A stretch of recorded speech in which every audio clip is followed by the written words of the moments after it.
Hi అండి. Welcome to Sravanthi kitchen secrets. ఫస్ట్‌గా మనం వీడియో చూస్తే ప్లీజ్ లైక్ చేయండి, షేర్ చేయండి, సబ్స్క్రైబ్ చేయండి ఫ్రెండ్స్.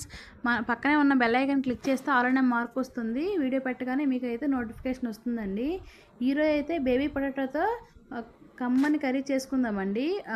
ఫ్రై ఎలా చేసుకోవాలో చూద్దాం రండి. ముందుగా అయితే బేబీ పొటాటోని బాగా ఉడికించుకొని పీల్ తీసుకొని పక్కన పెట్టుకోవాలండి. ఒక ప్యాన్ పెట్టుకొని అందులో ఆయిల్ వేసుకొని బేబీ పొటాటోని చూపించిన విధంగా వేయించుకోవాలండి. అందులో పసుపు, ఉప్పు, కారం వేసేసి వేయించుకోవాలి. వేయించుకున్నాక ఇంకో ప్యాన్ పెట్టుకొని అందులో ఆవాలు, జీలకర్ర, అలాగే కరివేపాకు, అలాగే సన్నని ఉల్లిపాయలు 2 కట్ చేసుకొని వేసేసుకోవాలి. అలాగే దంచిన అల్లము, వెల్లుల్లిపాయలు కూడా వేసుకొని వేయించాలండి.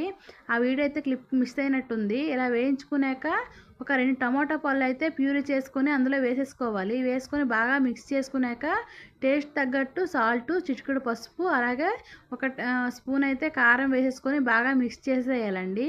మిక్స్ చేసుకున్నాక అందులో ఒక టీ స్పూన్ అయితే ధనియాల పొడి, ఒక టీ స్పూన్ గరం మసాలా వేసేసి బాగా మిక్స్ చేసేసి ఒక 5 నిమిషాలు మూత పెట్టేసి ఆయిల్ పైకి వచ్చేంత వరకు మీడియం ఫ్లేమ్లో అయితే వేయించుకోవాలి. వేయించుకున్నాక అయితే ఈ కర్రీ రైస్లోకైనా, చపాతీలోకైనా, పూరీలోకైనా చాలా బాగుంటుందండి. ఒకసారి ట్రై చేయండి.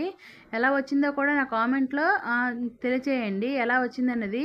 ఇదిగోండి ఇలా వచ్చాకైతే ముందుగా అయితే మనము ఫ్రై చేసుకొని పెట్టుకున్న పొటాటోని అయితే ఆ మసాలాలో వేసేసుకొని బాగా మిక్స్ చేసేసుకోవాలండి. ఫ్లేమ్ అయితే మీడియం ఫ్లేమ్లో పెట్టేస్తే బాగా వేయించుకోవాలి. ఒక 5 నిమిషాలు వేయించుకున్నాకైతే ఇందులో అగోండి కస్తూరి మేతి కొంచెంగా కొత్తిమీర, కట్ చేసుకున్న కొత్తిమీర వేసేసి బాగా మిక్స్ చేసేసుకోవాలండి. వేసుకుంటే ఎంతో రుచికరమైన బేబీ పొటాటో ఫ్రై అయితే రెడీ అయిపోతుందండి. ఈ వీడియో అయితే నచ్చితే ప్లీజ్ లైక్ చేయండి, షేర్ చేయండి, సబ్స్క్రైబ్ చేయండి ఫ్రెండ్స్. లైక్ అయితే ఒకటి ఇచ్చేయండి. Thank you for watching. మరిన్ని వీడియోస్ కోసం అయితే మన ఛానల్ అయితే ఫాలో అయిపోండి. ఈ కర్రీ మస్ట్ అండ్ షుడ్గా ట్రై చేయండి, చాలా బాగుంటుందండి. ఒకసారి అయితే ట్రై చేసి ఎలా వచ్చిందో కామెంట్లో తెలపండి.